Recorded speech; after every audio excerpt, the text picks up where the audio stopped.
తులసి సిద్ధు దగ్గరికి వచ్చి, "ఏవండి, మీకొక గుడ్ న్యూస్ చెప్పాలి" అని చెప్పడంతో, "ఏంటి తులసి ఆ గుడ్ న్యూస్" అని సిద్ధు వింటూ ఉంటాడు. "ఏవండి, వదిన ఇప్పుడు ప్రెగ్నెంట్ అండి. మీరు మావయ్య కాబోతున్నారు" అని తులసి చెప్పేస్తుంది.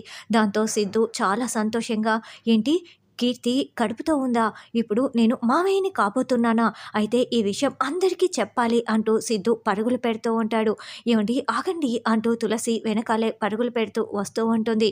బసవరాజు, బామ్మ, విశాలాక్షి అందరూ గార్డెన్‌లో మాట్లాడుకుంటూ ఉంటే, కీర్తి, కనిష్క కూడా అక్కడే ఉంటారు. అప్పుడే సిద్ధు పరిగెత్తుకుంటూ అక్కడికొచ్చి, "మీకందరికీ ఒక గుడ్ న్యూస్, కీర్తి కడుపుతో ఉంది. నేను మావయ్యని కాబోతున్నాను" అని సిద్ధు నిజం చెప్పేస్తాడు. అప్పుడే తులసి పరిగెత్తుకుంటూ వచ్చి, "ఏవండి, వద్దు వద్దు" అని చెప్తున్నా కూడా ఈ లోపలే సిద్ధు చెప్పేయటంతో ఇక బసవరాజు, బామ్మ చాలా షాకింగ్‌గా, కోపంగా చూస్తూ ఉంటారు. "ఏంటి, కీర్తి కడుపుతో ఉందా? ఇప్పుడు కీర్తికి జరగబోయే పెళ్ళికి కడుపులో బిడ్డే కనుక అడ్డమైతే ఆ బిడ్డని తీసేద్దాం. ఆ బిడ్డ అడ్డు తొలగించుకునేదే. పదండి వెళ్దాం. పదండి హాస్పిటల్‌కి" అని బసవరాజు అంటాడు.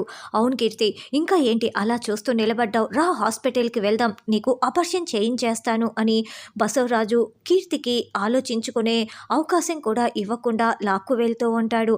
"అయ్యో నాన్న, వద్దు నాన్న, ఆగండి నాన్న" అని సిద్ధు, "అయ్యో మావయ్య, వద్దు వద్దు" అని తులసి అడ్డుపడుతూ ఉంటారు. "ఏయ్, అడ్డు తప్పుకోవే" అంటూ బసవరాజు తులసిని తోసేయటంతో తులసి కింద కుప్పకూలిపోయి "అబ్బా" అని దెబ్బ తగిలి కేకలు పెడుతూ ఉంటుంది.